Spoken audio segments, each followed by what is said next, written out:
자, 그러면 이제 오늘 이제 그 전 시간에 이어가지고, 전 시간에 제가 이제 금난정권 부분을 이제 좀 얘기를 했거든요. 그래서 이제 교재에, 116페이지 이제 펴보세요. 자, 도고상인가의 사상 부분과 관련된 내용이에요. 그래서 도고라는 것을 조소기 때 그 매전 매석을 통해서 이윤을 극대화하는 상인들을 얘기를 하죠. 그래서 그 대표적인 사료가 허생전에 나와 있는 사료 있죠. 그 사료를 이제 보면 이 도고상인들 대표는 유형들이 이제 나오게 되는데 예전에 시험 문제 나왔던 게 유형이에요. 그래서 보통 이제 도고상인들 유형 쓰라고 하면 간상도구와 사상도구가 있어요.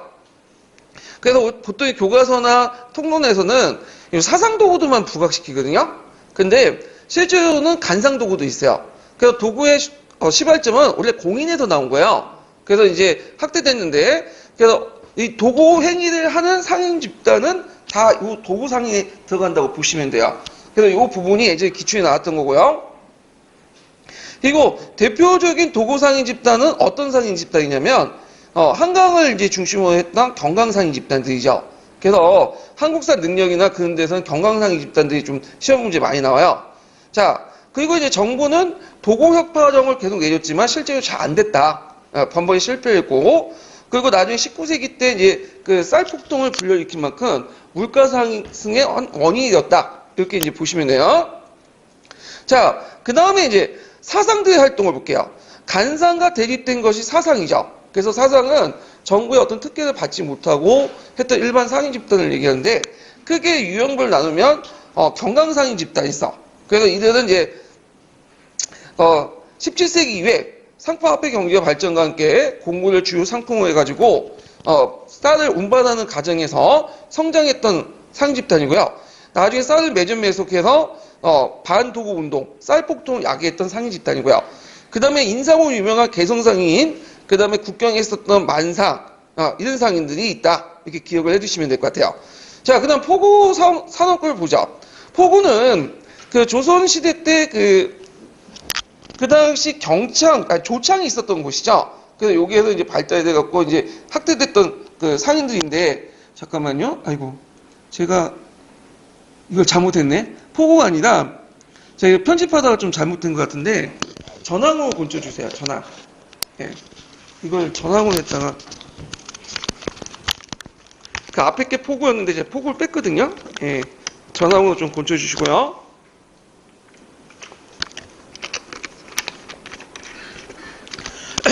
자, 전항은 이제 그 당시 조선후기 화폐 유통에 부족한 형상들을 정항이라고 하는데 그 원인 같은 게 여러 가지가 있어요. 일단 동전의 원료가 부족했다는 거. 그래서 상평통부를 만들었는데 이 상평통부의 원료였던 동전이 원료인 동이 부족했고요. 그다음에 그 당시에 이제 부상대교들이 이 동전들을 이제 뭐냐면 땅에 묻어놓죠. 아니 집안에 모셔두죠. 그러면서 퇴장 현상이 일어나. 돈이라는 건 돌아야 될 거 아니에요.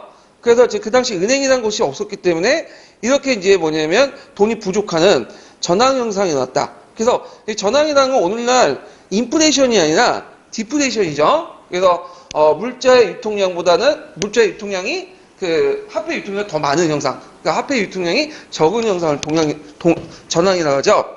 자, 그래서 이제 이런 것들이 문제가 있으니까 나중에 이제 이익 같은 사람이 패전론 같은 걸 주장했다. 그게 예전에 하면 기출문제 나왔던 거죠. 그 다음에 이 전환과 관련되고 신학자의 대책을 보면 이익이 이제 패전론을 주장했고요. 그 다음에 적극적으로 화폐를 이제 이용하자 이런 사람들이 있어요. 유영원, 정약용, 뭐 박재가 뭐 그런 사람들이 이제 화폐 이용을 주장했다. 이렇게 이제 보시면 될 것 같아요. 자, 그 다음에 뒤에 넘어가서 그 민영수공업과 조선시대 강산업을 보면 그 당시에 이제 민영수공업이 발달했는데 조선후기 때 대표적인 민영수공업의 그 생산 형태가 선대제 수공업이에요. 그래서 이제 선대제 수공업은 상인 물주가 자금과 원료를 지급하고 각각의 수공업자들이 예속화돼서 거기 이제 제품을 생산하는 곳인데 제품 공간, 그러니까 생산 공간이 분리돼 있어. 따로따로. 그래서 그것을 상인들이 연결을 시켜주는 형태가 선대제다. 그러면 이에 반해서 공장제 수공업은 어떤 형태냐면 공장제 수공업이라는 것 자체는 생산 공정이 한 곳에 집적되어 있는 거야. 분산되어 있지 않고. 그래서 이렇게 이제 생산 시스템이 좀 다른 형태인데 대개 이제 학자들은 이건 우리나라뿐만 아니라 대개 먼저 자본주의에서 나타나는 생산 시스템이 뭐냐면 선대제예요. 그 다음에 산업혁명 전후에 갖고 뭐가 나타나냐면 공장계 수공업, 그 다음에 공장계 기계공업 이런 식으로 나타나거든요. 근데 우리나라는 이제 전 단계인 이런 선대제 형태가 등장을 했다. 이런 것들이 이제 있고요. 그리고 일부에서는 18세기 후반 때 그 자연수공업자들이 등장해요.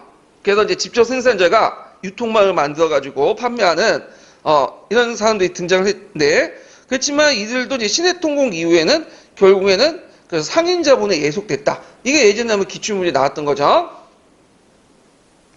자, 조선 후기 강산업 보면 그 전 시간에도 얘기했지만 조선 전기 때 내용은 볼 필요성이 없어. 그래서 조선 후기 때 내용인데, 제가 이제 조선 후기 때 이제 강산업을 정리를 해놨어요.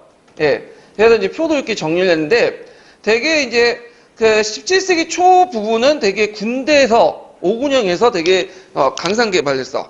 왜냐 그 당시에는 양난 직후기 때문에 도중이고, 그 과정에서 이제 무기 같은 것도 만들어야 되잖아요. 총알도 만들어야 되고. 그러다 보니까 그 당시 그 오군영에서 그 부분을 이제 담당을 했는데, 17세기 중반에 효종 때 들어가면서 이제 이게 분화가 일어나요.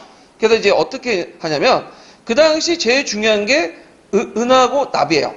납은 뭐 왜 때문에 중요하죠? 납은 총알 만들 때 중요하죠. 은은 뭐로 중요해요? 통상할 때 중요하죠. 중국하고 통상할 때. 근데 은과 납은 분리된 거야. 가 아니라 합쳐져 있는 거죠. 같이 있어야 돼. 그래서 은과 납을 분리시키는 작업이 필요하죠. 그래서 은 채굴권은 호조가 가져요. 납 채굴권은 이제 군사와 관련되니까 오군영이 이제 계속 유지가 돼요.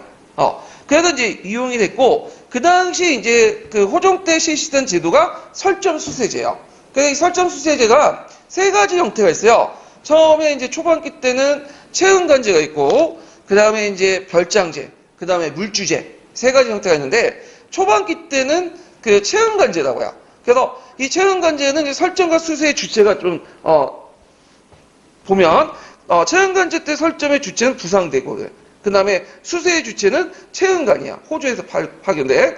그래서 이제 정부는 그 당시에 이제 은을 채굴하려고 할 때, 그 당시 그 조선 전기처럼 민들 동원하고 하면 좀 반발이 많겠다 해갖고 부상대고들을 이제 참여시켜갖고 그들에게 위탁을 하려고 했어요. 오늘날은 아웃소싱을 하려고 했는데, 근데 그 당시에 부상대고들은 그 뭐냐면 돈이 별로 없었어. 그러다 보니까 정부 뜻대로 강산 개발 잘 안 했어요. 자, 그러다 보니까 이제 있고, 그래서 이제 안 되겠다 했고 17세기 후반 때 숙종 때 들어가서 설점수세제가 이제 뭐냐면 바뀌게 되죠. 그래서 아까 이제 그 납채굴권을 다 호주로 통합을 하고요. 그 다음에 호주와 한양 부상대고들이 유착이 돼가지고 별장을 파견해요. 그래서 이 별장이 수세도 하고 그 다음에 강산 개발도 같이 해. 그리고 그때 이제 이 당시에는 이제 점점 지방 관료들의 비유하되 상인 자본들이 조금씩 지방에 선장해요. 근데 이들은 중앙에서 파견돼서 온 그 별장들이 강산 개발도 하고 수세도 하고 다 가져가니까 지방에 뭐냐면 그 돈이 떨어지겠어요, 안 떨어지겠어요? 안 떨어지겠어요. 오늘날 어려운 말로 하면 낙수 효과가 없는 거예요. 그러다 보니까 지방 그 관료들이 지방 상인들과 손을 잡고 몰래 캐기 시작해. 이게 이제 뭐라고 하냐면 잠채라고 하죠. 잠채. 그래가지고 나중에 18세기 넘어가서 영조 때는 별장제를 폐지시켜요. 그래갖고 이제 뭘 시작 물주제 시작해. 그러니까 설점수세제 마지막 형태가 이 물주제인데, 물주제에서는 그 설점의 주체가 뭐냐면 상인들이에요. 그래서 그 당시 이제 상인자분들이 어느 정도 성장했기 때문에 이 상인 물주들이 호주의 성인을 받고 이제 설점하고, 실제 운영은 이제 덕대가 하죠. 덕대가. 그래서 여기에서 이제 뭘 볼 수 있냐면 소유와 경영의 분리. 그 다음에 덕대 밑에서 이제 십장들 있고 그 강산 노동자들 있죠. 그래서 소유와 그 경영이 분리되고 분업화됐다. 완전히 무슨 시스템이야? 자본주의 시스템이죠. 그런 것들이 물주제에 등장하게 되고, 그 다음에 수세는 누가 하냐? 그 지방의 수령들이에요. 그래서 수령들이 갖고 반은 중앙에 올리고 반은 지방에서 이제 쓰고. 그래서 이제 이렇게 해서 마지막 물주제가 있다. 그래서 대개 보면 시험에 자주 부각되는 거는 마지막 형태인 물주제예요. 물주제. 예. 그래서 이제 설정 수세제도 설정과 수세의 주체에 따라서 체은간제, 별장제, 물주제 세 가지 형태가 있다. 이렇게 기억을 해주시면 될 것 같아요. 요 내용은 제가 어디에서 정리했냐면 그 백과사전하고 그 국편의 내용에서 정리했어요. 그래서 교과서나 통론만 보시면 좀 헷갈릴 거야. 그 내용이 왔다 갔다 하고 그런데 요 내용 폰을 보시고 정리하시면 이 설정수세제가 상당히 이해가 돼요. 설정수세제는 언제 폐지됐냐면 나중에 고종 때 폐지됐어요. 예, 이 내용이. 그래서 이제 설정수세제 형태에서 세 가지 형태가 있다. 기억을 해주시고 이 부분이 예전에 11년 기출문제 나왔죠. 객관식 기출문제. 그래서 한 번 이제 나올 때가 됐어요. 한 8년 지났기 때문에 조선 후기 때 강산업 부분에 나올 가능성이 있어요.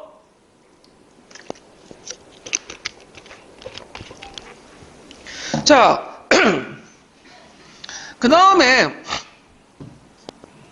자, 중인층의 신분상승과 역사서 해갖고, 그 조선 후기 때 그 중인대 신분상승, 04년 기초에 나왔던 건데, 자, 중인들은 그 당시 그 상소운동, 청원운동을 통해서 여러 가지 법제적인 어떤 차별들을 철폐하려고 했고, 요 서울 같은 경우에는 나름대로 성공했다. 19세기 때, 그, 서울 혈통이 이제 가능했죠. 그래갖고 영종제 때부터 개혁정치를 통해서 간직에 진출했고 철종 때는 또 신해통공을 통해서 이런 걸 통해서 이제 그 당시 법제적으로 차별받았던 문관 관료직들을 진출할 수 있는 통로를 만들었다. 이렇게 이제 보시면 되고요.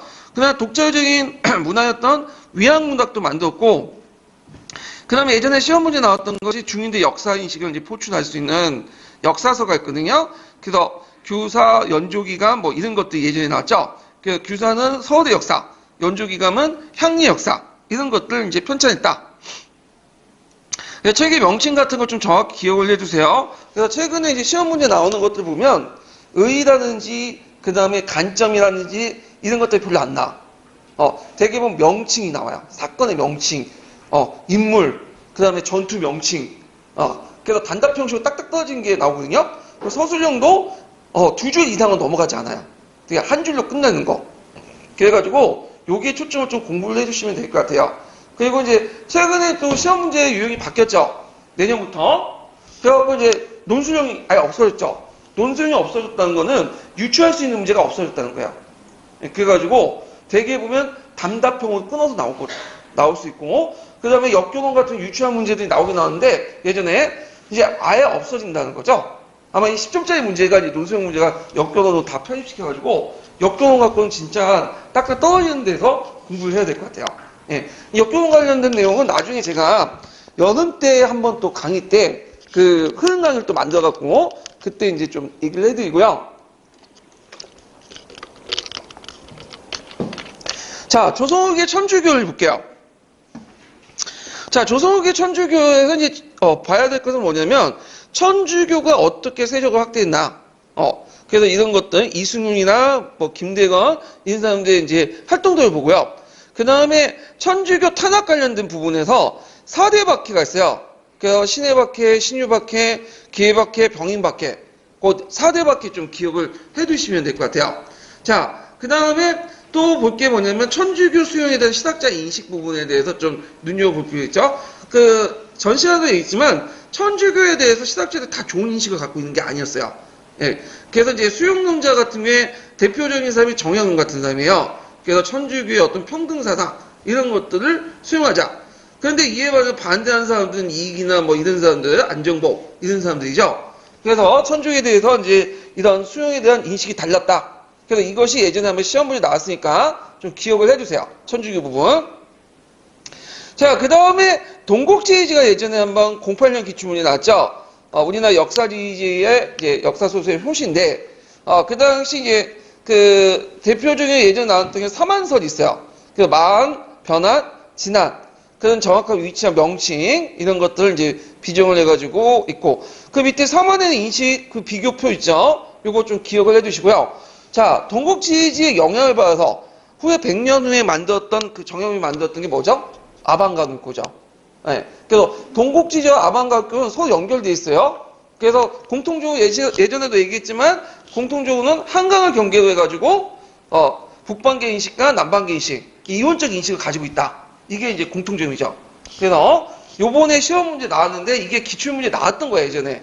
그래서 그 기출문제 나오면 기출문제 분석을 해보면 있어요. 아방강역고 부분이. 제가 또 요번에 모의고사도 냈고. 자, 그 다음에 뒤에 넘어가서 이제 조선후기의 이제 신학자 역사인식의 변화. 그래서 이건 앞으로 넘어가고 뭐 인식 변화는 각자 보시고 그 다음에 뒤에 넘어가서 조선후기 역사 연구에서 이제 보는데 성어사설 이의 성어사설 꼭 외워두셔야죠. 예전에 시험 문제 나왔으니까. 그래서 사만정통을 제기했다. 그래서 2년 전에 문제에 사만정통을 쓰시오 이렇게 문제가 나왔어요. 그래서 이 역사인식을 받은 사람이 누구냐면 안정복이죠. 예. 그래서 안정복은 동사강목을 이제 썼는데 이 동사강목이 10년도에도 나왔고 그게 17년도에 나왔어. 두 번이 나왔어.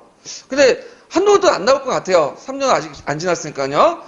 하여튼 중요한 거고. 그래서 그때 이제 이게 사만정통 쓰시오 나왔고 동사 강목의 문제점은 뭐냐면 발해를 외기로 기록했어. 이 외기라는 건 뭐냐면 우리나라의 줄기가 아니라 그 부속의 역사로 기록. 우리나라 역사 아니야. 근데 왜 외기로 이렇게 우리나라 그 발해를 기록했냐면 발해가 우리나라 역사는 아니지만 말갈족의 역사지만 그 발해의 영토 상당수가 우리나라에 지금 차지하고 있기 때문에 기록을 한 거야, 조선시대 때. 그래서, 이렇게 해서 이제 남북 분열성을 극복하지 못했다는 거. 자, 그 다음에 19세기 들어가면, 문헌고중학적 역사학이 등장해요. 그래서 예전에는 뭐 사만정통론이 하면서 어떤 거대 담론에 종속돼갖고 이제 역사를 바라봤는데, 그게 아니라 개별적인 역사를 사실은 이제 보는 거죠. 오늘날만 팩트체크를 하는 거야. 예. 그래서 이제 대표적인 게 회동 역사. 그래서 해동 역사 같은 경우에는 중국과 일본 같은 여러 가지 자료들 이제 보고 역사 서술을 했고요. 그 다음에 이제 발해고가 있는데, 이 발해고 부분을 꼭 기억을 해두셔야죠. 유독국이 쓴 발해고, 그 남북국의 어떤 역사를 남북국 시대로 칭하게 되고, 고대사 연구 시야를 만주 지방까지 확대시켜 한반도 중심의 혁선사를 탈피했다. 요 내용이 예전에 기출에 나왔으니까 의 정도는 외워두시는 게 좋을 것 같아요. 자, 그 다음에 연료실 기술도 이제 중요하죠. 그래서 이제 있고, 이게 항공우가 되어 있는데, 이게, 이거 곤치다 못 고쳤네요. 예, 이경이에요. 예, 그래서 지금 곤치시고요. 못하고. 자, 그래서 이제 있고, 이 연료실 기술에 좀 기억할 게 뭐냐. 이것도 예전에 한번 시험 문제 나왔던 건데, 이경이 쓴. 이 연료실 기술은, 뭐가 중요하냐면, 문헌고중학적 입장에서 객관적 기준으로 모색을 했고, 또 이 책은 특징이 뭐냐면, 그 기사본말체예요. 기사본말체. 기사본말체는 뭘 강조하죠? 사건을 강조하죠. 사건. 그 사건의 인과관계를 강조해. 예. 근데 이제 연료실 기수는 그 객관적 기준을 모색했다고 하지만 책 내용을 보시면 알겠지만 다 야사주야. 야사주. 그래서 여러분들 이제 좋아하는 조선시대 때 그 뭐냐면 내용들은 다 그 연료실 기술에 있는 거야. 극적인 내용들. 거의 뭐 100%는 사실은 아니지만 그런 내용들은 연료실 기술에 있는 내용이니까 좀 그 책 이름과 그 서술 체제의 특징 이런 것도 좀 파악해 두시는 게 좋을 것 같아요. 자, 신학의 연구 성과도 예전에 아마 94년도에 나왔는데 요건 나오기가 좀 힘들 것 같아요. 요즘에 최근에 이제 딱딱 떨어지는 문제들이 나오기 때문에. 자, 그 다음 뒤에 넘어가서 중상주의 중농주의 비교 한번 각자 보시고 중농주의에서 이제 눈여겨볼 게 뭐냐면 각 신학자들이 주장했던 토지지도 이런 것들 이제 기억을 해두셔야죠. 유용 같은 군전론, 그 다음에 이익 같은 경우에는 한전론 이런 것들, 적용은 여전론 이런 것들 이제 좀 기억을 해두시면 되고 그 정정제. 그러니까 시험 문제에 많이 나오는 것은 여전론이죠. 여전론. 제일 이상적인 생각으로 이제 했던 거고. 근데 여전론이 너무 이상적인 거기 때문에 이것을 좀 뭐냐면 현실화된 그 토지제도가 뭐냐면 정전제예요. 정정제. 근데 여기에서 정정제라는 것은 주의할 게 뭐냐면 맹자의 정정제를 그대로 받아들인 게 아니라 맹자의 정정제를 재해석한 거죠. 그래갖고 노동력에 따라서 이렇게 이제 하자. 그런 것들이 정정제의 주 내용이고요. 그 밑에 재해석된 전정제 내용 있죠. 그 다음에 정혜원 같은 경우는 천자주대설, 기회론 이런 것들을 주장했고 이 기회론이 예전에 한번 사주에서도 나왔죠. 그래서 배다지를 건설하고 수원선 축조 이런 것들을 이제 주장했다. 직접 자기가 해봤고요. 그 다음에 이제 성공춘 씨의 개혁론에서 이용우 생각파가 있는데 홍대용, 박지원, 박재가 뭐 이런 사람들이야. 근데 시험 문제에 많이 나오는 것은 그 전 시간에도 얘기했지만 박지원, 박재가보다는 누구냐면 홍대용이에요. 홍대 위상문답이라는 책이 있거든요. 그 내용에서 상당히 많이 나왔어요.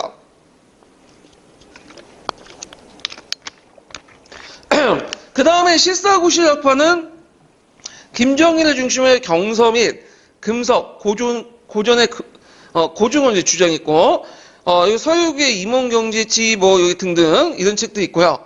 그 다음에 둔전론도 주장을 했고, 그 밑에 좀 둔전론 있죠. 그 다음에 이제 최한기라는 사람인데, 최한기는 임용 시험에는 안 나왔는데 좀 나올 가능성이 있어요. 한국사 능력검증 시험이나 이런 데서 좀 언급됐기 때문에 이 사람 이름 정도는 기억을 해주시는 게 좋을 것 같아요. 자, 그래서 이제 이렇게 해서 조선후기 때 한번 테마별로 이렇게 쭉 살펴봤고, 그 다음에 이제 볼 게 뭐냐면 구한말. 이 구한말은 강해군 시대 때 강해군이 아니라 흥성대원군 그 이후에 이제 시대를 얘기하죠. 자, 구한말 관련된 내용은 한번 또 이제 전환길 내용을 보고 이제 좀 살펴볼게요. 테마별로.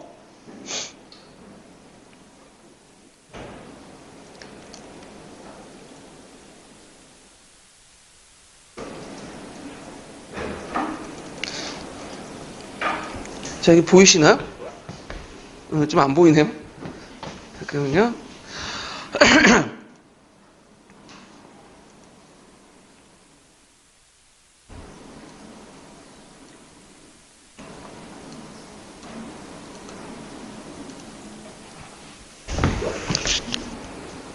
이거 좀 보이시죠? 예. 자, 흥성대원군은 이제 독립대 문제로는 안 나왔어요. 근데 가끔마다 이제 예전에 대전해통이나 육전조대 뭐 이런 내용들이 나왔는데, 자, 흥성대원군의 업적들이 쭉 있죠? 그래서 안동김 시세력들 축조하고, 경복궁을 중건하고, 그 과정에서 뭐 당백정이나 원로점 같은 것들을 이제 발행하거나 진수하고, 그 다음에 민생 안정정책으로서 정정, 군정, 항곡. 그래서 정정은 양정사업, 군정은 호포법, 그 다음에 항공 사창제 이런 것들을 실시했다.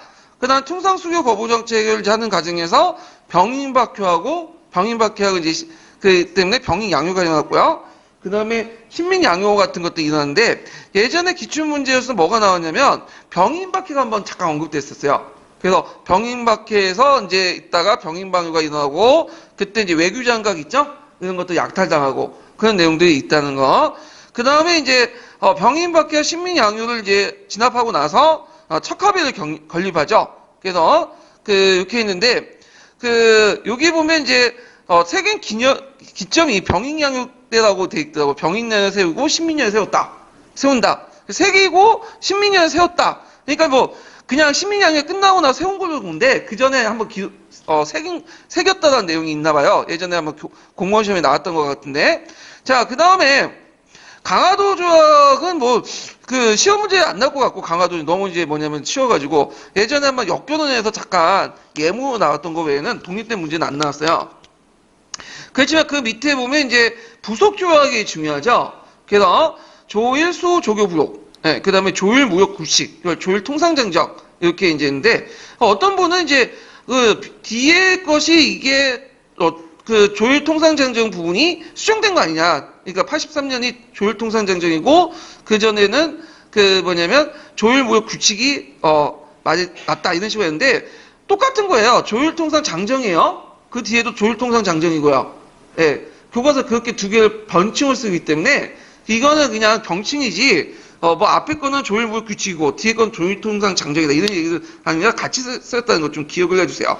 자, 하여튼 조일수 조교부록과 조일 통상장정 이것이 나중에 이제 문제가 생기니까 곤치기 시작하죠. 그래서 이게 조일수 조교부록을 이제 곤친 게 조일수 조교 속약이고요. 그다음에 이거는 이제 있고 그다음에 조일무역 규칙 부분을 이제 또 제정돼서 개정해가고 조미수 통상정에 영향받아서 조일 통상 조약 개정된 내용을 했죠. 그래서 요거 전에 있었던 조일 통상 장정 내용과 그 뒤에는 조일 통상 장정 내용이 수정된 내용 그거 좀 기억을 해주시고요. 자, 그 다음에 그 외에 이제 그 당시 개항 이후에 이제 민시정권이 이제 했던 여러 가지 개혁 정책도 있죠. 뭐 통리 기무함을 설치하고 그 아래 12살 두고 별기구를 설치하고 방공국과 전항국을 만들고 뭐 수신사나 조사시찰단, 영성사, 보빙사 이런 사람들 이제 파견했죠. 자, 그 다음에 위전척사 운동을 볼게요. 자, 위전척사 운동은 이제 성리학적 사관의 빠져 있는 그 당시 보수적 유생들이 주도했고요. 그 다음에 그 시기가 4시기로 나눠지죠. 1시기, 2시기, 3시기, 4시기. 그 중에 이제 그 뭐냐면 볼만한 게 뭐냐면 두 번째 개항 반대 운동이 있어요. 개항 반대 운동. 그때 대표적인 사람이 최익현이라는 사람이 있거든요. 오 불가소동은 예전에 시험 문제 나왔고 그 다음에 또 나왔던 것이 이제 정부의 개화 정책, 그러니까 개화 반대 운동을 했죠. 이게 그때 나온 게 이만송의 영남만이송. 그 다음에 홍시학의 척하상소. 이게 예전에 객관식 기출 문제에 나왔어요. 그래서 이렇게 있고요. 그 다음에 임오군란도 예전에 한번 시험 문제 나왔죠. 배경은 99군대 차별 등등이 있었고, 그래서 일본 공사관을 습격하고 민주정권의 요인들을 살해하고 등등. 그러다가 명성황후가 도망을 했는데 흥성대원군은 도망간 명성황후가 죽은 줄 알고 장례식까지 치렀죠. 그 예전에 한번 기출문제 나왔던 거고. 자, 그래서 이제 돌아와서 흥성대원이 잡혀가고 청나라로 그 결과 민주정권이 재집권하고요. 그 다음에 여기에서 이제 청나라 고문관을 파견하죠. 그 대표적인 사람이 멜렌도프라는 사람이 있어요. 그 다음에 요때 이제 3,000명의 병력을 이끌고 원세가 들어오죠. 이 나라에. 그리고 청나라 일본과는 이제 모두 주둔하는 계기가 되고요. 그때 조약을 체결했는데 재물포 조약이 있어. 네, 재물포 조약. 그래서 여기 갑자기는 공사관의 경비병을 주둔하게 되고요. 그 다음에 조총산민 수용 무역장정이 있어요. 네, 조총산민 무역장. 이것 때문에 이제 청나라 내리 통상이 뭐냐면 허용이 되죠. 근데 여기 좀 주의할 게 뭐냐면 조총산민 수용 무역장정의 그 안에 내리 통상을 허용한다는 내용은 명문화되어 있지 않아요. 금지되어 있어. 근데 왜 이게 허용이 됐냐면 한 예의가 있어. 예의적으로 규정된 지역에서 벗어날 경우에는 조선의 허가에 나갈 수 있다. 그 예의 조약이 있거든요. 근데 예전에도 얘기했지만 원칙보다는 뭘 강조해? 예의가 중요하죠. 그래서 그 당시 청나라가 우리나라에 영향력을 행사했기 때문에 원칙을 무시하고 그 예의가 더 강조되면서 어떻게 되는 거야? 실질적으로는 내지 통상을 허용하게 돼요. 그래서 이 조총산민 수용 무역장정 결과 결국에는 우리나라 상업을 했던 여러 시전상인이나 이런 상인들이 어떻게 돼요? 대거 몰락을 하게 되죠. 자, 그래서 상권 수호 운동의 배경이 되고 그렇게 연결돼서 보시면 돼요. 자, 그 다음에 요게 계합화 분화에서 이제 온건계합화, 급진계합화 이렇게 분화돼 나갔고요. 그런데 갑신전변이 예전 또 시험이 나왔죠. 그래서 갑신전변 급진계합화를 주도해 갖고 일어났다는 거. 그래서 이제 그 결과 이제 뭐냐면 한성조약과 탱진조약을 체결을 하고요. 그래서 그 탱진조약 결과 이제 청나라 일본군이 양국이 모두 출수하고 그리고 그 뭐냐면 조선에 대해서 이제 만약에 파병할 경우에 상대편의 파병을 통보하는 그런 내용들이 있다. 이렇게 이제 좀 기억을 해두시면 될 것 같아요. 자, 그 다음에 이 갑신전변 또 볼 게 뭐냐면 그 당시 급진개혁파들이 주장했던 14개조 개혁 정강 내용이죠. 예전에 기출문제 나왔으니까 그 내용들 좀 꼼꼼히 봐두시고요. 자, 그 다음에 여기 보면 이제 쭉 넘어가서 조선 중립파론, 검문도 사건과 이제 조선 중립파론이 그 당시에 좀 있었고 동학농민운동 올게요. 동학농민운동에서 봐둘 건 뭐냐면 동학농민운동의 순서 정도 기억을 해두시면 될 것 같아요. 그래서 동학농민운동이 어떻게 해가지고 어떤 순서로 진행되는가 이것이 예전에 기출문제 나왔어. 자, 그래서 이제 고부밀란부터 시작해서 그리고 다시 봉기해서 백산 봉기를 하죠. 그리고 이제 그 항토영 전투에서 승리하게 되고 그리고 나서 전주 하약을 체결하게 되죠. 그리고 그때 이후에 이제 농민군이 직강소를 설치해요. 그래서 직강소 부분이 예전에 한번 시험문이 나왔으니까 기억을 해두시고요. 그 다음에 이제 재봉기 되죠. 제2차 봉기의 그 원인이 됐던 게 뭘까요? 일본군들이 어디를 포위시켰어요? 경복궁. 그래서 분노해서 그 당시 참여하지 않았던 남쪽, 북쪽까지도 이제 그 같이 참여해가지고 그 올라갔다가 공주 우금치 전투에 패배를 하게 되죠. 자, 그래서 이런 내용도 이제 좀 같이 기억을 해두시면 될 것 같아요. 자, 그 다음에 갑오개혁을 보죠. 갑오개혁은 1차 갑오개혁, 2차 갑오개혁, 그다음 을미개혁 이렇게 있는데 여기에서 이제 중점적으로 봐두실 게 뭐냐면 1차 갑오개혁과 2차 갑오개혁의 어떤 그걸 개혁 내용을 이제 좀 봐두시면 될 것 같아요. 을미개혁하고.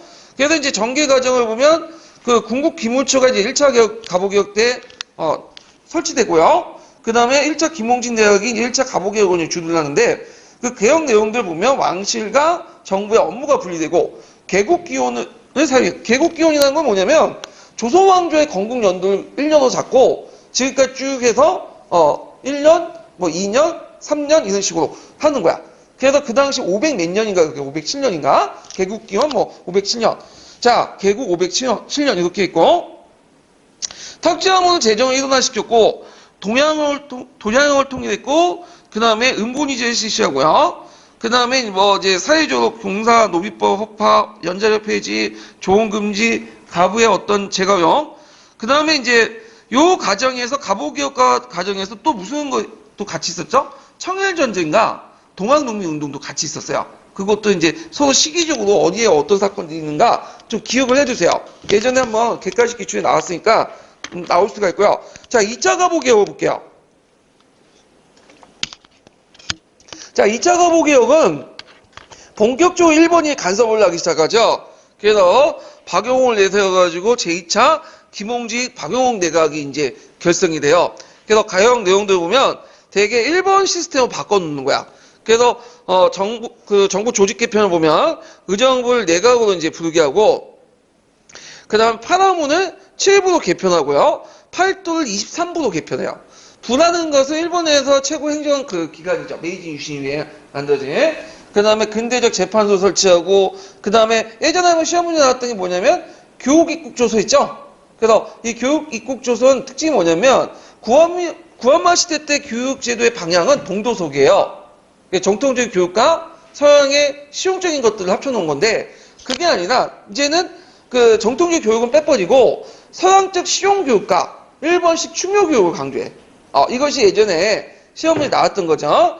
자, 그리고 이제 탁지부로 건치고요. 그리고 그 당시 간세사, 진세사를 설치하고, 훈련대, 시위대 설치하고 등등이 있고요.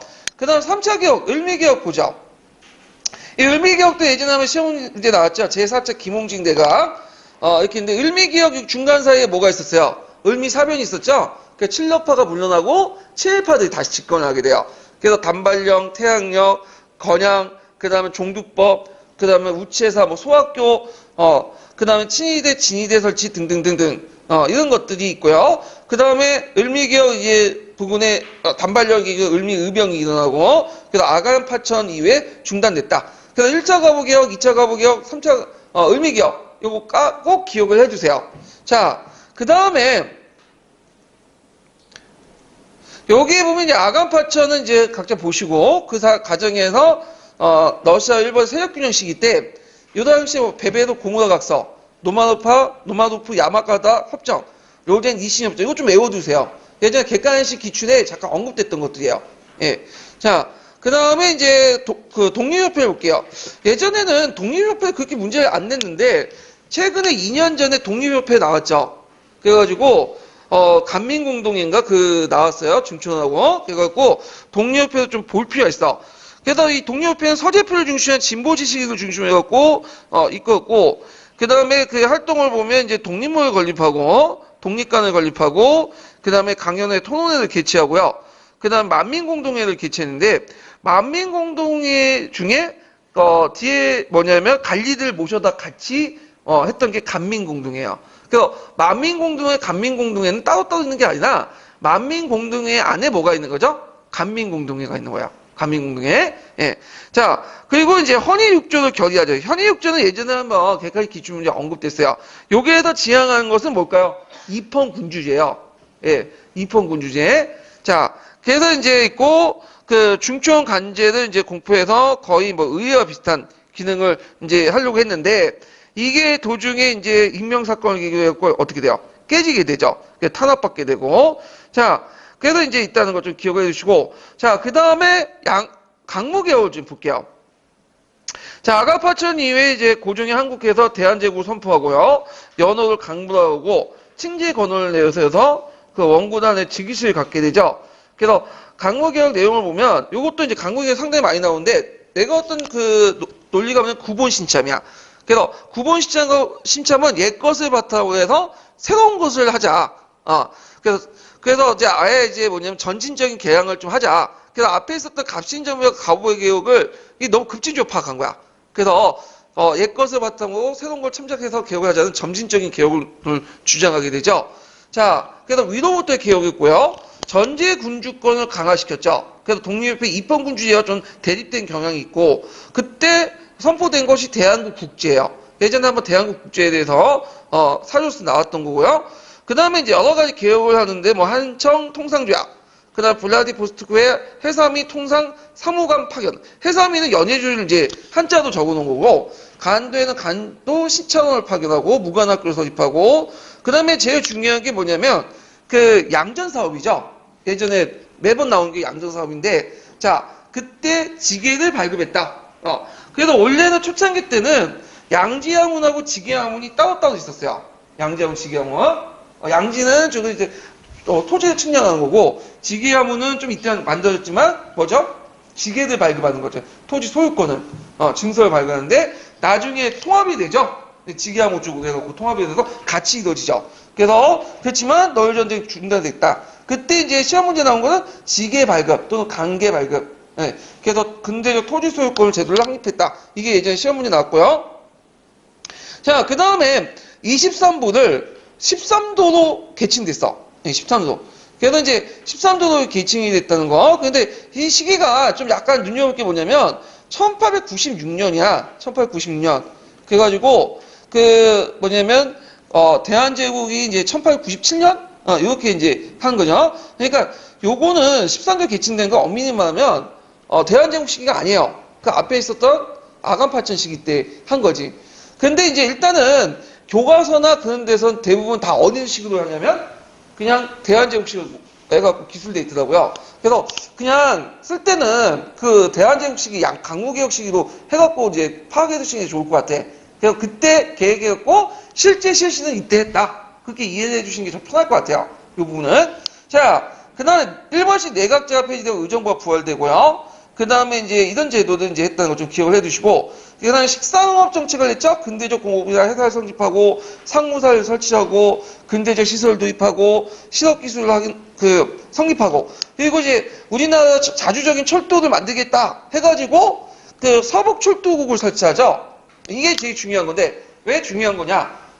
요새 시험 문제 나온 게 대한철도회사 있잖아요? 그거 연결돼 있어요. 원래 이 서북철도국은 이용익이라는 사람이 이제 그걸 이제 만들었어요. 그래서 왜 만들었냐면 그 당시 경의선 있죠, 경의선. 원래 경의선이 프랑스 쪽으로 넘어갔다가 이게 잘 안 되니까 다시 우리 쪽으로 환수할 때 처음에는 서북철도국에서 그걸 가난했어. 근데 그것도 안 되니까 이제는 민간에서 넘긴 거죠. 그래갖고 대한철도에서 넘기잖아요. 그러다가 이제 나중에 일본한테 뺏긴 거야, 이 부설권이. 예, 그래서 너울 전쟁 때 이제 일본한테 넘어가서 이게 부서야 된 거죠. 자, 그래서 이제 이런 것들. 자, 그 다음에 뒤에 넘어가서 간도는 뭐 백두산 전개비와 간도 협약이 있는데 그냥 파악을 해주세요. 제 생각에는 이거는 안 나올 것 같긴 해요. 왜냐면 너무 문제가 쉬워가지고. 근데 이제 그 밑에 독도 있죠. 독도는 좀 기억을 해두세요. 이 독도가 이제 그 예전에 10년도인가요? 12년도 하여튼 그때 냈어 한번 이 독도 문제는 단독으로. 그리고 이제 여러분들 교과서 보시면 제가 12년 개정 교과서 보면 독도 부분이 상당히 많이 하정이 되어 있어요. 상당히 전문적으로. 그래서 한번 낼 때가 있어요. 이번에 이제 일본하고 한국 간에 이제 갈등이 많잖아. 그래서 그런 것들이 이제 있기 때문에 독도 부분이 한번 나올 가능성이 있으니까 독도의 역사 이런 것들을 살펴보고 특히 구한말 시대 때 독도의 어떤 그 행정 조치들 이 독도가 이제 울주군을 승격하고 등등등 해갖고 이제 독도를 가난하고 등등등을 이제 파악을 해두시는 게 좋을 것 같아요. 예. 그리고 이제 독도가 언제 일본 넘어갔죠? 너울 전쟁 도중에 넘어갔어요. 도중에. 그러다가 이제 강복 이제 하면서 다시 우리 땅으로 넘어온 거. 자, 그래서 뭐 이런 것들 이제 같이 기억을 해두시고 교과서에서 있는 내용들을 정리해 두시는 것도 좋을 것 같아. 독도와 관련돼서. 자, 그 다음에 의병운동도 많이 나오죠? 의병운동. 그래갖고 이제 크게 을미의병, 을사의병, 정미의병 이렇게 나왔는데 을미의병은 이제 을미사변 때문에 단발령 때문에 일어났고 그때 양반 유생들이 주도를 했고요. 이게 예전에 한번 시험 문제 나왔던 거고 그다음 을사의병이 있고 을사늑약 이때 이제 신돌서 같은 평민의병장들이 출연됐고 그다음 정미의병도 예전에 시험 문제 나왔죠. 배경이 그 고종의 강제퇴위 그 뭐 군대 해산 그래서 이 군대 해산 계기로 해서 그 당시 해상군이 가담해서 전국 유병으로 확대 나가고 서울 진공작전을 이제 펼쳤고요. 그 당시 이제 그 일본 애들이 의병이 너무 강하니까 이런 것들 토벌하고자 작전명이었던 남한 대토벌 작전을 하게 되죠. 이거 예전에 한번 시험문제 나왔죠. 그래서 이제 결국에는 한반도에서 활동하기 못한 의병들이 어디로 갔어요? 연해주나 만주주로 넘어갔다. 그래서 을미의병, 을사의병, 정미의병의 배경들, 가정들, 그리고 그때 일어났던 사건들 이런 것도 다 기억을 해두시면 될 것 같아요. 그리고 그 밑에 보시면 이제 뭐 안중근 같은 사람들이 의병을 익혔고 그다음 평민의병장이 활동했는데 요때 이제 좀 기억할 게 뭐냐면 홍범도라는 사람이 있어. 포수 출신. 자, 그다음에 최응원이라는 사람도 기억을 해야 되죠. 왜 기억하냐면 이 사람이 마지막 의병장이에요. 그래갖고 1910년대 들어가면 거의 우리나라에서 이제 무장 독립투쟁들은 이제 자치가 사라지는데 일부 남았어요. 그래서 1915년에 마지막 의병장이 체포됐어. 이게 이제 뭐냐면 예전에 기출문제 나왔던 거야. 어떻게 나왔냐면 1910년대 의병장 그 독립의병 그 독립투쟁은 국내에서 아예 없어졌다. 이렇게 나왔거든요. 틀렸죠? 아예 없어진 게 아니라 뭐냐면 좀 남아 있었죠. 그 사람이 대표적인 게 최응원 사람이고 그 다음에 그 독립단체로서는 뭐가 있었죠? 독립의군부 이런 사람도 있어요. 자, 그 다음은 뭐 을사늑약 반대투쟁은 뭐 이제 각자 보시고 거기 좀 약간 안중근의 의인데 안중근이 이토시온을 사살하고 류신 감옥에 있으면서 동양평화론을 저수했거든요. 그 동양평화론이 교과서에 좀 나와 있더라고요. 그래서 그것도 한번 확인해 보세요. 예, 이 부분도. 그 다음에 항일의병이 있고 예국개몽운동인데 예국개몽운동 상대적으로 이제 뭐냐면 시험 문제 잘 안 나와요. 이 부분은 의외로 올해 뭐 나온다 했는데 올해도 안 나오고 그 보안의 현정연구회 대한자강회 대한협회 신민회 이렇게 이제 단체도 있고 근데 여러분들 이제 제가 만약에 나온다면 그 여러 단체 중에 신민회를 나올 가능성이 되게 많아요. 신민회가 자주 언급돼 있죠. 자, 그래서 신민회가 있었다는 걸 좀 기억을 해두시고, 그래서 요거는 약간 예국개몽운동은 좀 약간 시험 문제 안 나왔던 부분이고 신민회 부분만 그 활동 내용들 뭐 이런 것들 쭉 보시면 되겠죠. 예, 정리 되게 잘 해놨죠 여기. 예, 제가 봐도 정리 너무 깔끔하게 돼 있어. 그래서 정근대사 부분도 깔끔하지만 근현대사는 요거 보고 한번 딱 줄기 잡고 나서 덧붙이는 형식으로 공부를 해두시면 상당히 도움이 될 것 같아. 그래서 이게 제가 이제 있거든요. 자, 그 다음에 이제 개항 이후에 이제 경제 집단을 이제 좀 보면 강화도 조약을 빼고 이제 거기에 임오군란 때 좀 볼 게 뭐냐면 조청 삼민 수용 무역 장정 있죠. 이거 좀 봐주시고 그 다음에 조율통상 장정이 수정돼 갖고 그 당시 이제 그 체육대우가 규정되고 한 달 이내에 이제 통보를 하면 국내 쌀 같은 곡물들이 유출을 금지시키는 그런 것들인데 이것 때문에 나중에 반공용 사건이 또 일어나고 그러죠. 그래서 하여튼 이때 그 종이수호 통상제정 때 내지 통상권 이용함으로써 조선상인들이 타격을 받게 되고요. 이들이 이제 뭐냐면 단결해가지고 상권 수호 운동 이런 것들이 이제 만들어지죠. 자, 그다음 보부상 단체도 좀 외워두세요. 해상공고, 그다음 한국협회, 상무사 이렇게 이름을 바뀌죠. 그래서 이것도 좀 기억을 해두시고, 자 서구 열강계 이권 침탈들 이제 가정들 좀 기억을 해주시면 되겠죠. 이렇게 해갖고 뭐 러시아, 미국, 독일, 일본 이런 것들인데 특히 이번에 일본하고 이제 연결해서 보면 이 일본 애들이 철도에 좀 약간 미쳐 있었어요. 경부선, 경의선, 그다음 호남선, 그다음에 경원선, 십자형 도로 있죠. 다 누가 만들어준 거죠? 일본 애들이 만든 거야. 왜 글쎄 우리나라를 위한 게 아니라 일본의 대륙 침탈과 그다음에 한반도 자원을 약탈하기 위해서 만든 거죠. 자, 그래서 이런 내용들 좀 보시면 되고 미국이 운상군간 있죠. 이게 되게 유명하죠. 노터치라고. 예, 노다지도 되게 유명했던 거고. 그 다음에 경인선 부설권은 얻게 되는데, 부설권은 얻었지 실제로 누구한테 넘어가요? 일본한테 넘어가요, 이것도. 그 다음에 독일 있고, 그 다음에 프랑스도 경인선 부설권 있는데, 이거는 이제, 한국에 조선정부 넘어갔다가, 다시, 이제 일본 넘어가고요. 그 다음에 이제, 여기에는 널전쟁 이후에 이제 본격화 이제 됐는데, 토지 약탈이 본격화되고, 화폐 정리 사업을 하게 돼요. 이게 화폐 정리 사업. 그 메가드 화폐 정리 사업 한 두세 번 나왔죠? 상당히 중요해요. 요 부분. 그래갖고 이제, 그 당시 백동화 엽전 이런 걸 해소해서 제일은행권을 교환하는, 이런 것들인데, 그래서 특징들 보면 기한 내에 3일 내에 교환하고, 뭐 교환 기준이 뭐 백동화가 갑종, 을종, 변종 이렇게 나눠서 차동적으로 교환하고 그 결과 조선상공동이나 엄청난 타격을 갖고 조선의 민족은행들이 몰락해서 제일은행으로 밑에 예속화되고 등등 정황이 발생하고 그래서 이때 계기로 근본이제로 넘어가게 되죠. 그래서 근본이제 실시 부분에 대해서도 한번 시험 문제 나왔어요. 우리나라도 근본이제를 실시하려고 했어. 왜냐하면 그 세계 추세가 이제 은본이제가 아니라 근본이제도 돌아섰기 때문에 그런데 안 됐어. 그냥 화폐조례나 그 다음에 이제 중앙은행 조례 이런 것들 만들었지만 안 됐던 근본적인 이유가 뭐예요? 은이 부족했어. 우리나라 자체에 은이 없었던 게 아니라 우리나라 은이 되게 많았어요. 예전에는 그 은들이 다 어디로 간 거야? 미국이나 일본이나 그쪽 빠져나간 거야.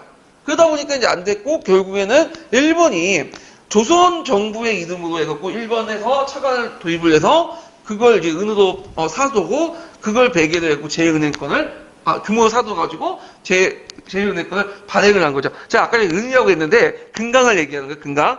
예, 제가 말을 잘못했어요. 그러니까 금강이 있었지만 이제 외국에 갔고 금을 그 당시 이제 없기 때문에 근본이제를 못 넘어갔고요. 예, 좀 수정해 주시고요. 자, 그래가지고 결국에는 일본에 의해서 근본이제가 실시했다. 이걸 좀 같이 기억을 해두시면 돼요. 자, 그 다음에 재정장악에서 이제 차관 제공하니까 그때 이제 국채보상 운동이 나왔죠. 자, 그 다음에 여기 보면 이제 경제적 구국운동을 볼게요. 자, 경제적 구국운동은 반공령 사건이 있고, 그 다음에 이권수운동, 상권수운동, 그 다음에 보안의 활동, 국제보상운동이 있어요. 그 중에 이제 반공령을 제외하고는 민간이 주도될 거. 자, 반공령 같은 게 여러분들 알다시피 조율통상조약에 그 내용도 있죠. 그 국식을 바꾸고 돈으로 그 유출을 금지하기 전에 한 달 전에 통보를 하는 게 있어. 일본에. 근데 통보는 했는데 한 달 전이 아니라 한 달 그 안에 해야 되는데 한 달 밖에 했다. 그러니까 30일 내야 되는데 32일, 32일, 3일 우린 통보 늦게 받았다. 그래놓고 일본 애들 12월 갖고 일으킨 사건이 뭐예요? 반공령 사건이죠. 예. 그래서 있고 그 다음에 그 한국중앙총상회가 서울시청 상인들이 이제 청나라 일본의 상권 침투에 반대해가지고 일으켰던 상권 수호 운동이 있어요. 그 다음에 이권 수호 운동은 독립협회가 일어났죠. 이권 수호 운동 부분은 예전에 한번 객관식 예문에 잠깐 언급됐었어요.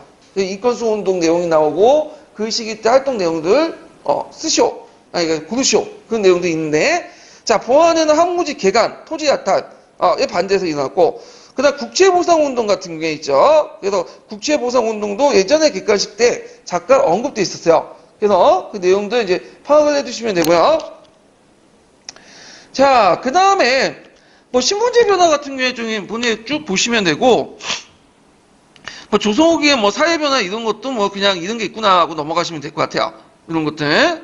자, 그 다음에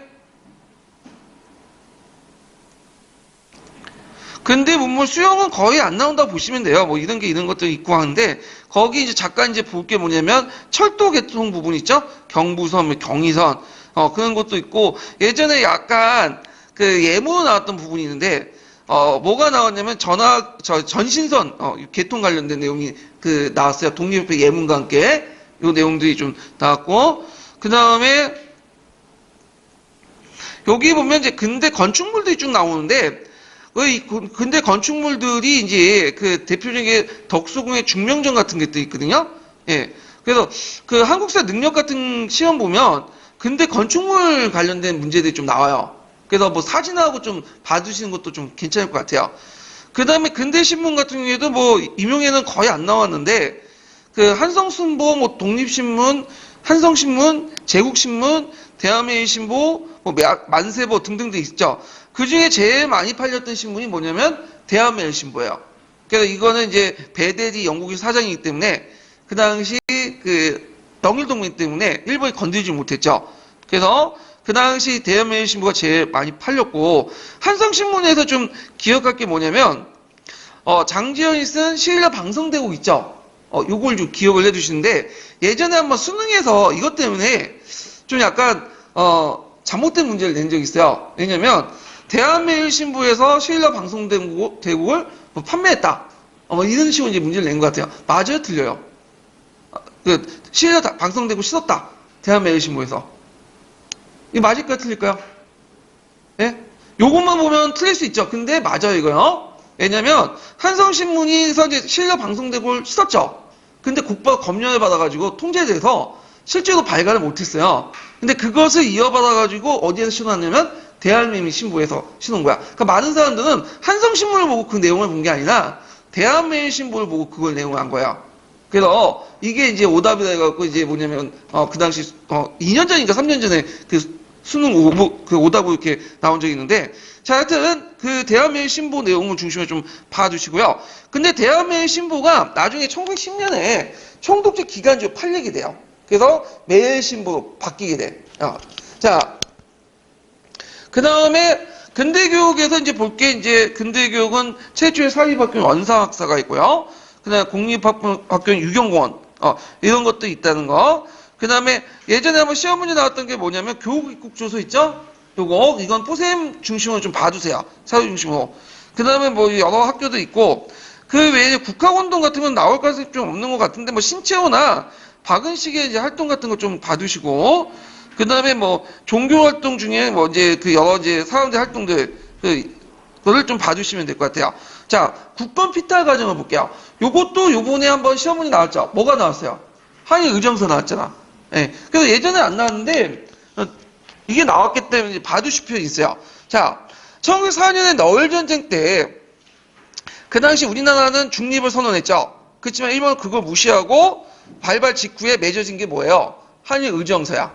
한일 의정서. 그래서 한일 의정서는 그 당시 제한제국의 주요 군사 요지를 점령하죠. 그래서 이제 독도를 강탈하고 등등 이런 것들을 이제 했고, 그 다음에 너울 전쟁의 승세를 모아서 그 당시 제1차 한일협을 맺게 되죠. 그래서 이제 고문 정치를 해요. 이 고문은 그 당시 이제 외교 고문과 재정 고문을 이제 파견했는데, 재정 고문을 이제 파견했던 사람이 메가다. 메가다가 이제 합해 정리사업을 했고, 그 스티븐슨인데 스티븐슨이 샌프란시스코 갔다가 정명호 장인아에게 사살당하죠. 그래 그거 이제 있고, 그 중간에 가사 테프타 미적이 매려는데 요게 예전에 기출문에 나왔던 거죠. 좀 기억을 해두시고요. 그래서 이제 을사조약을 맺기 전에 일본 애들이 이미 미국하고 영국부터 다 국제 승인을 받았어요. 예. 그래서 이제 미국도 승인받은 게 가사 테프타 미적이 대표적인 거다. 자, 제1차 한일협약은 이제 을사늑약이라고 하죠. 그래서 요걸 계기로 해서 외교권이 박탈하고 통감부가 설치되고요. 그리고 이제 우리나라에서는 이거 부당한 걸 알려주기 위해서 헐버트를 이제 미국에 파견했는데, 오히려 그 당시 시어드 루즈벨트라는 대통령이 있어요. 예, 그 루즈벨트 대통령한테 뭐냐면 퇴짜를 맞죠. 아예 만나보지를 못했어. 예. 그래서 이제 이런 것들, 그때 이제 우리나라에서 그 조선 정부가 내세웠던 게 뭐냐면 조미수호 통상조약에 거중조정이라는 조약이 있어요. 이 거중조정. 원래 이 거중조정은 그 누가 했냐면 이홍장 아시죠? 이홍장이 거기다 집어넣은 거예요. 그래서 조선 정부를 좀 일본부터 보호받기 위해서, 러시아부터 보호를 해주기 위해서 그 당시 그 미국 끌어다가 그걸 하기 위해서 한 건데, 거중조정은 뭐냐면 양국 간에 문제가 발생을 했을 때, 그러니까 그 해당 국가가 문제가 발생할 때 그 뭐냐면 다른 국가가, 그러니까 제3국가 문제가 발생했을 때 조선이나 미국이 각각 이제 도움을 요청하면 도와주겠다, 뭐 그런 내용이야. 거중조정은 조정해주겠다. 근데 이거에서 우리나라는 어떤 식으로 이제 해석을 했냐면 그 일종의 동맹관계로 해석을 했죠. 근데 미국은 뭐냐면 그냥 외교적인, 의례적인 수사로 적어놓았다. 해석이 다른 거죠. 그래서 하여튼 거중조정 그 예전에 한번 시험 문제 나왔던, 시험에 나온 게 문제가 됐던 거고 근거가 됐던 거고요. 그 다음에 이제 쭉 넘어가서 그 한일신조약이 있어. 정미 7조약. 그때 일본 애들이 장관 밑에 차관이 있죠. 그래서 차관을 파견해 차관 정치를 했고, 그 다음에 이제 군대도 해산을 했고요. 예. 그래서 이것 때문에 정리, 의병이 일어나죠. 자, 그 다음에 기후각서 사법권을 박탈하고 나서 결국에는 8월 29일 날 한일 병탄조약을 맺게 돼요. 한일 병탄조약. 예. 병합조약인데, 이 병합이란 말도 솔직히 말해서 정확한 말은 아니죠. 교과서에도 제가 가르친 교과서에도 적혀 있는데, 병합이 아니라 정확히 뭐예요?